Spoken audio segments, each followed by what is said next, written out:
First time কোনো একটা মেয়েকে দেখে কিছু একটা হচ্ছে। তুমি যেখানেই থাকো, তোমায় ছাড়ছি না, ঠিক খুঁজে বার করে বিয়ে করবই। এই, ও আমার বোন। Good, I like it. আমার বউকে তো তুই বোনই বলবি। ইডিয়েট, ও আমার সত্যিকারের বোন। আগে বলবি তো, তোর একটা সুন্দর দেখতে বোন আছে শালা। অনুরাধা, ছোট্ট করে অনু। নামটার মধ্যে একটা ব্যাপার আছে। দাঁড়া দাঁড়া দাঁড়া, পুরোটা বলি। মিসেস অনুরাধা চৌধুরী। ওরে না, শুনতে পুরো খোলতাই লাগছে রে শালা। এই, তোকে বললাম না আমার বোন। এই, আমি তোর বোনকে ভালোবাসিনি, যাকে ভালোবেসেছি সে তোর বোন হয়ে গেছে। কি রে, আমার তোদের টম এন্ড জেরি শুরু হয়ে গেছে? আরে সেটা গতকাল অবধি ছিল, এখন তো আমার শালা হয়ে গেছে। মানে সকালবেলা ভাত বকতে শুরু করে দিয়েছিস? আহা, ভাট বকছি না, শোন তাহলে খোলসা করে বলি। আমি একটা মেয়েকে ভালোবাসি আর তাকে বিয়ে করতে চাই। এখন সেই মেয়েটা যদি ওর বোন হয়, তাহলে আমার দোষটা হলো কোথায় বল? আমাকে না দেখে তুই ফাইনাল করলি কি করে? তাহলে দেখে নে, ওই তো সামনে আছে। Wow, super! Yeah! তোর সাথে না পারফেক্ট ম্যাচ। তাই না? আমারও দেখেই মনে হয়েছিল। এই, এই, শালার মতন গুতোতে আসিস না, আমার গার্লফ্রেন্ড রাগ করবে। এই, তুই ওর সঙ্গে নাচতে শুরু করেছিস? শোন বাবু, ওর যদি দুষ্টুমি করার প্ল্যান থাকতো না, তাহলে আমি ওর মাথায় গাঁটটা মারতাম। কিন্তু ও তো মেয়েটাকে ভালোবাসে, ওকে বিয়ে করতে চায়। এর মধ্যে দোষের কি রে? ছাড় ছাড়, ও এখন আমার মার্কেট প্রাইসটা জানে না। চোখ তো একেবারে লাল হয়ে গেছে। ওরে বাবা! দেখ, তুই কিন্তু খুব বাড়াবাড়ি করছিস। আমার ফ্যামিলি সম্পর্কে তুই কিচ্ছু জানিস না। কেন, কি করবে ওরা? আমার দাদা তোকে মেরে ফেলবে। আমি জানি, ভালোবাসার জন্য মাথা নিচু করতে হয়।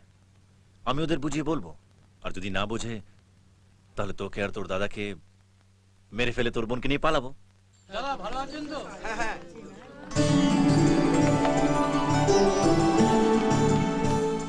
হে ভগবান, তুমি এখন এই কোচা ধরে দাঁড়িয়ে রয়েছো?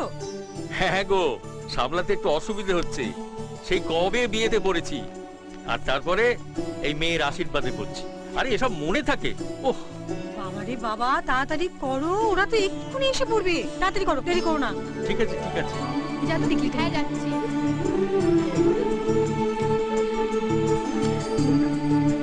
লাগছে না তো? তোদের হলো? ওদের তো আসার সময় হয়ে গেল। এই তো মা, এক্ষুনি হয়ে যাবে। হ্যাঁ রে, এটা কি রে? সারা দিনে এত খাচ্ছিস, সব কোথায় যাচ্ছে? হ্যাঁ, দিনে দিনে পুরো ঠ্যাংরা কাটি আলুর দম হচ্ছে। বাবা, তুমি কিন্তু শুধু শুধু ভাইকে বকবে না। আর মারছই বা কেন? ওরে পাকা মেয়ে, এক চড় মারবো। মা দেখো না, বাবা টর্চার করছে। এই চুপ! আরে এই তাড়াতাড়ি পড় না, বাড়িতে লোকজন এসে গেছে। নমস্কার বৌদি। নমস্কার। এই আপনাদের আসার সময় হলো? আরে ওকে বলুন, ও সকাল 6টা থেকে সাজতে বসেছে। একদম বাজে কথা বলবে না। তোমার আর্জেন্ট মিটিংটা শেষ হতে যে দেরি হলো সেটা বলো। জানো দিদি, ঠিক বেরোবো, আবার মিটিং। আমি যাই একটু মেসমশাইয়ের সঙ্গে কথা বলে আসি। এসো। কেমন আছেন মেসমশাই? একেবারে করলা সেদ্ধর মতো। এই দেখুন, আপনার নাতনির জন্য এনেছি, পুরো 90,000 টাকা দাম। আর বিয়ের সময় 1.5 লাখ টাকা হয়ে যাবে। শেয়ার মার্কেটে তুমি বেশ পাকাপোক্ত হয়ে উঠেছো, আর মিউচুয়াল ফান্ডেও ঠিকঠাক ইনভেস্ট করছো। আর আমার নাতিটার বাড়বাড়ন্ত দেখে ডিভিডেন্ডের আশায় তুমি মেয়েটাকে তার দিকে এগিয়ে দিচ্ছ।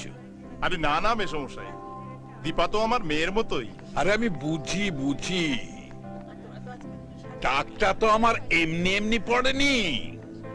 আমিও ইন্দ্রকে ট্রেনিং দিয়েছি। আমি বলেছি সব পুকুরে ছিপ ফেলবি, যেখানে গোল্ডেন ফিশ পাবি সেটাকে বাড়িতে নিয়ে আসবি। প্রকাশ কোথায়? না মানে বাবের সঙ্গে তো ঠিক জমলো না। ছেলেকে খুঁজছো? আসি মেসমশাই। এসো। করবো না বিয়ে,